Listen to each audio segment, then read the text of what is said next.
Hello dear students, in today's lecture we are going to discuss different types of air pollutants. Actually in your textbook this chart has been given but you have to fill the information by your own.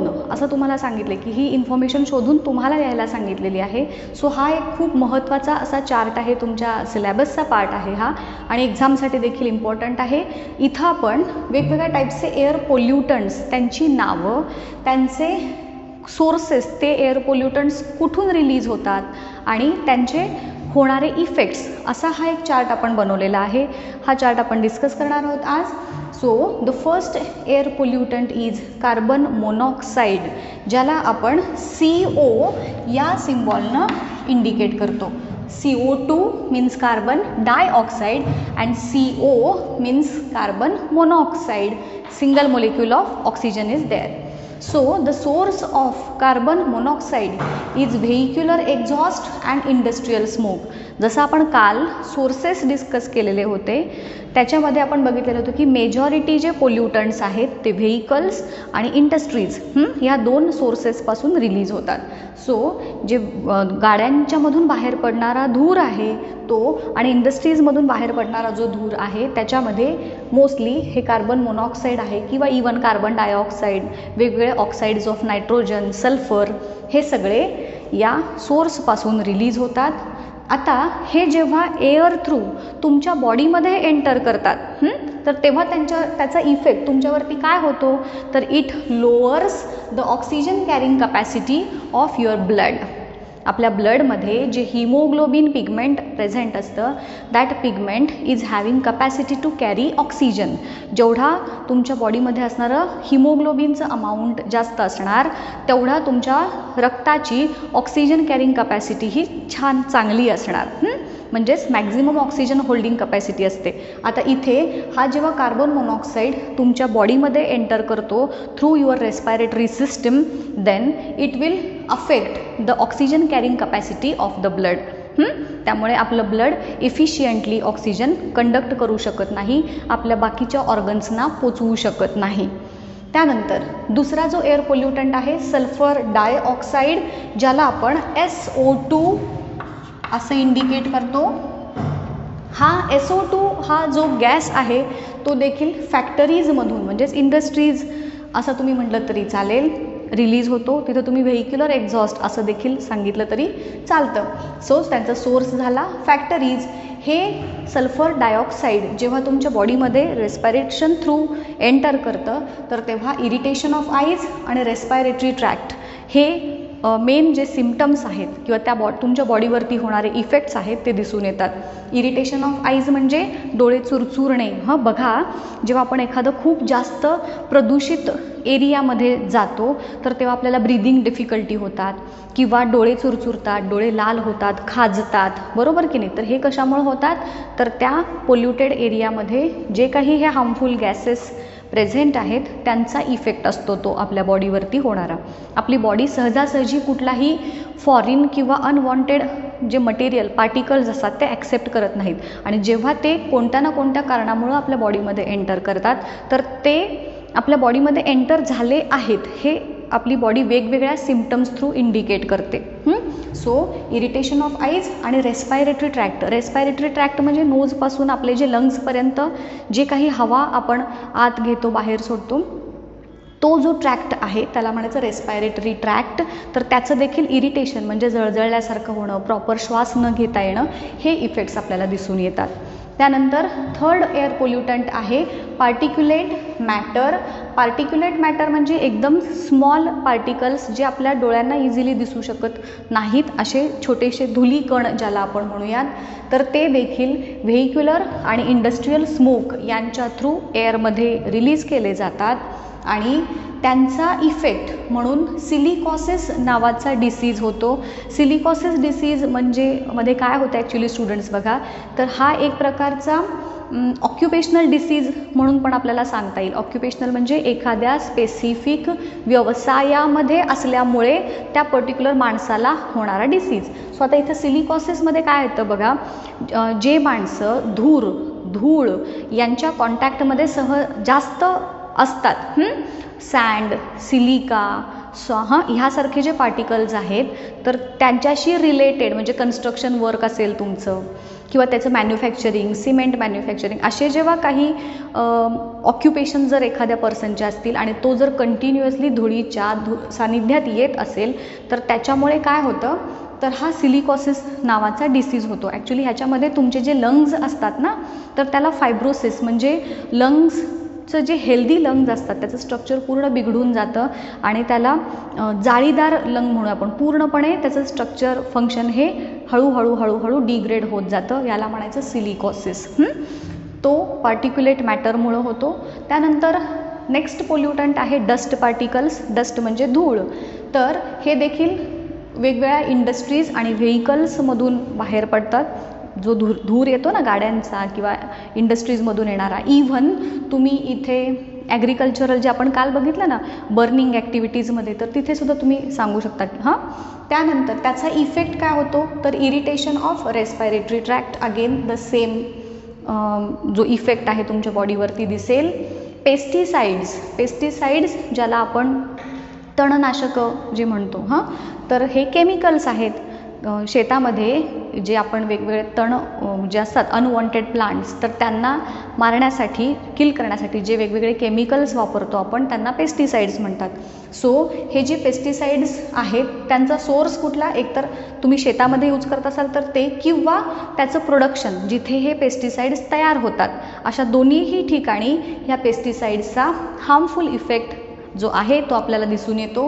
काय येतो तर त्याच्या जर तुम्ही continuous एक्सपोजरमध्ये राहिलात, असं होणार नाही की तुम्ही आज पेस्टिसाइडच्या कॉन्टॅक्टमध्ये आलात आणि उद्या तुम्हाला मेंटल वीकनेस जाणवू लागेल.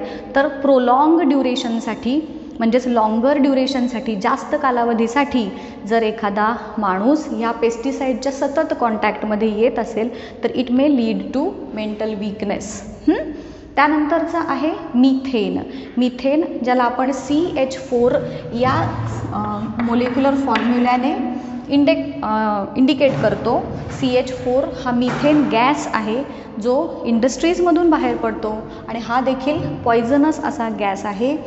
अस्थमा आणि रेस्पायरेटरी डिसीजेस या मिथेनच्या इनहेलेशनमुळं, मिथेन गॅस जेव्हा आपल्या बॉडीमध्ये एंटर करेल, लगेच नाही अर्थातच, फॉर प्रोलॉंग ड्युरेशन, देन त्याच्यामुळे पॉयझनिंग, ते पॉयझनस गॅस हा आहे असा कन्सिडर करू आपण आणि त्याच्यामुळे आपल्याला अस्थमा किंवा रेस्पायरेटरी डिसीजेस असे हार्मफुल इफेक्ट्स आपल्याला आपल्या बॉडीवरती झालेले दिसून येतात. सो आता ह्याच्यामध्ये एक्झाममध्ये तुम्हाला ह्याच्यावरती कसा प्रश्न विचारला जाईल की सोर्सेस, की which of the following is released from vehicular and industrial smoke, असं सपोज विचारलं मल्टिपल चॉईसच्या क्वेश्चनसाठी आणि ह्यापैकी काही ऑप्शन्स तुम्हाला दिले जातील.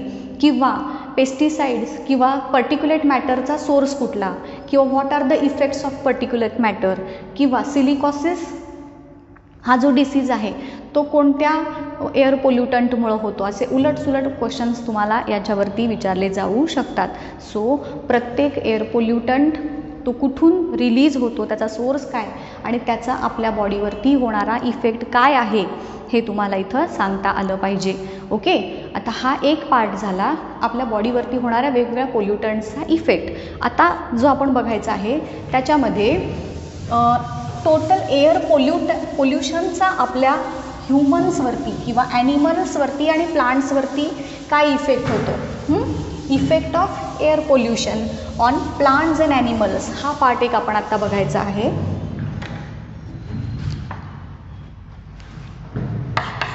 नेक्स्ट पार्ट आहे इफेक्ट ऑफ एअर पोल्युशन. त्याच्यामधला पहिला जो पार्ट आहे तो बघणार आहे इफेक्ट ऑन प्लांट्स. प्लांट्सवरती एअर पोल्युशनचा काय इफेक्ट होतो तो पार्ट आपण डिस्कस करूयात. बघा स्टुडंट्स, एखादा खूप पोल्युटेड असा एरिया आहे किंवा रिजन आहे आणि तिथले जर तुम्ही प्लांट्स ऑब्झर्व केले आणि एखाद्या जंगलामधले प्लांट्स ऑब्झर्व केले तर तुम्हाला त्याच्या जो एक्सटर्नल ॲपिअरन्स आहे, त्याचं फंक्शन, त्याचं स्ट्रक्चर याच्यामध्ये डिफरन्स दिसून येईल. जे प्लांट्स हायली पोल्युटेड अशा एरियामध्ये असतात तर त्यांची ग्रोथ ही प्रॉपर झालेली नसते किंवा त्यांची पानं ही पिवळट पडलेली असतात, हेल्दी ग्रीन अशी पानं तुम्हाला दिसणार नाहीत त्याच्यामध्ये. सो हे जे एअर पोल्युशन आहे ॲक्च्युली बघा प्लांट्सचा रोल काय असतो की हवेमध्ये आपण म्हणतो ना ऑक्सिजन बँक असतात प्लांट्स, एअरमध्ये ऑक्सिजन रिलीज करण्याचं काम हे प्लांट्स करत असतात. पण जे हे पोल्युटंट्स आहेत ते जेव्हा एअरमध्ये प्रेझेंट असतात तर ह्या आता बघा प्लांट्सचे जे स्ट्रक्चर्स असतात त्याच्यामध्ये छोटे छोटे होल्स किंवा ओपनिंग्ज असतात. प्लांटच्या सरफेसवरती स्मॉल ओपनिंग्ज प्रेझेंट असतात की ज्यांना आपण म्हणतो स्टोमॅटा. आपण ह्याचं स्ट्रक्चर नंतर डिटेल बघणारच आहोत. आता हे स्टोमॅटा म्हणजे काय आहे तर छोटेसे पोर्स आहेत. या स्टोमॅटा थ्रू प्लांट्स वेगवेगळ्या मटेरियलचं एक्सचेंज करतो इन सराउंडिंग्स. जे गॅसियस एक्सचेंज असेल किंवा मॉइश्चरचं एक्सचेंज असेल, पाणी, गॅसेस या सगळ्यांचा एक्सचेंज प्लांट हवेमध्ये जे करतो ते करतो with the help of stomata. आता हे पोल्युटंट्स काय करतात तर ह्या स्टोमॅटाला ब्लॉक करतात. हे छोटे पोअर्स असतात ते ब्लॉक करून टाकतात की ज्याच्यामुळं हा गॅशियस एक्सचेंज असेल किंवा वेगवेगळ्या मटेरियलचा एक्सचेंज असेल तो प्रॉपरली होत नाही आणि त्यामुळे प्लांटची ग्रोथच प्रॉपर होत नाही. आपल्या जशा बॉडीमध्ये वेगवेगळे पोअर्स असतात, स्किनवरती जसे छोटे छोटे पोअर्स असतात की नाही तसे प्लांटच्या देखील स्किनवरती छोटेसे असे हे पोअर्स असतात ज्यांना आपण स्टोमॅटा म्हणतो की ज्याच्या थ्रू हे एक्सचेंज ऑफ मटेरियल होतं. आणि ड्यू टू पोल्युटंट्स हे सगळे पोअर्स ब्लॉक होतात की ज्याच्यामुळे प्लांटची ज्या मेटाबॉलिक ॲक्टिव्हिटीज आहेत त्या प्रॉपरली होत नाहीत आणि त्यामुळं प्लांट ग्रोथ ही आहे ती व्यवस्थित होत नाही. सो स्टोमॅटा जे असतात त्या गेट क्लोज्ड. स्टोमॅटा म्हणजे स्मॉल ओपनिंग्ज आहेत हे लक्षात असू देत तुमच्या. त्यांचा शेप असा बीन शेप असतो आणि त्याचे हे ओपनिंग्ज असे गार्ड सेल्स वगैरे हे स्ट्रक्चर आपण नंतर बघणारच आहोत. सो ह्या जे ओपनिंग्ज आहेत ह्याच्यातून प्लांट्समध्ये गॅशियस एक्सचेंज आणि अदर मटेरियल्सचा एक्सचेंज होतो आणि हा स्टोमॅटा बंद पडल्यामुळे किंवा त्याचे पोअर्स क्लोज झाल्यामुळे ह्याच्या फोटोसिंथेसिस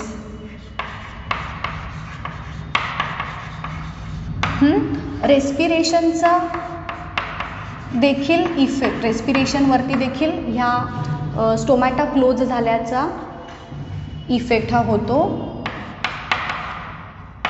जसं आपण रेस्पायर करतो ना तसं प्लांट्स देखील रेस्पायर करतात.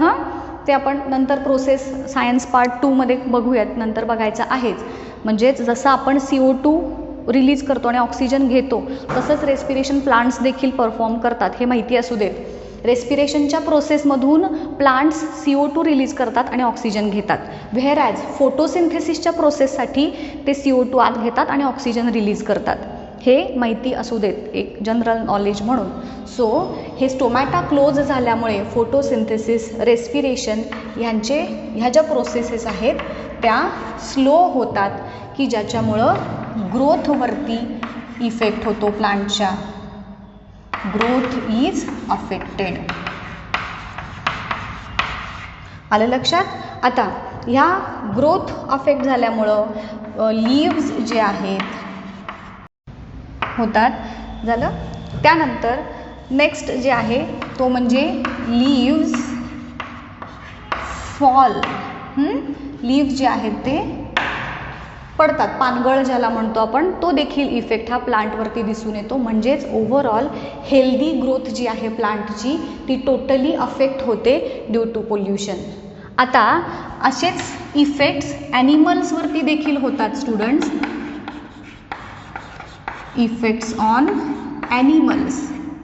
मग त्यात सगळे ॲनिमल्स आले. आपल्यावरती देखील इफेक्ट होतातच की नाही हार्मफुल इफेक्ट्स पोल्युशनमुळं. मग तसं अदर ॲनिमल्सवरती देखील होतात. काय होतात तर त्यांना देखील रेस्पिरेशनशी रिलेटेड प्रॉब्लेम्स हे होतात. बरोबर, आपल्याला जसं पोल्युशनमध्ये श्वास प्रॉपरली घेता येत नाही तसे प्रॉब्लेम्स अदर ॲनिमल्सना देखील होतात. त्याच्यामध्ये respiration process is affected. Properly त्यांना रेस्पायर करता येत नाही शिवाय जसं सांगितलं तुम्हाला irritation of eyes, irritation of respiratory tract, हे देखील इफेक्ट्स ह्या टोटल ॲनिमल्स, ॲनिमल्स म्हणजे इथे आपण फक्त ह्युमन्स असं नाही तर ऑल ॲनिमल्स असं जनरल सिलेक्ट केलं आहे. रेस्पिरेशन अफेक्ट होतं आणि नेक्स्ट इफेक्ट आपण सांगू शकतो इरिटेशन ऑफ आईज. हा एक इफेक्ट तुम्ही ॲनिमल्सवरती सांगू शकता एअर पोल्युशनचा होणारा. सो हे झाले effects of air pollution on plants as well as on animals. हे तुम्हाला विचारलं जातं 2 or 3 मार्क्ससाठी. इथं हा पार्ट आजचा आपला संपला. नेक्स्ट लेक्चरमध्ये आपण एअर पोल्युशनचेच अजून वेगवेगळ्या प्रकारचे होणारे इफेक्ट्स जसे की ओझोन लेअर डिप्लिशन आहे, ग्रीन हाऊस इफेक्ट आहे, हे पार्ट्स आपण नेक्स्ट लेक्चरमध्ये बघूया.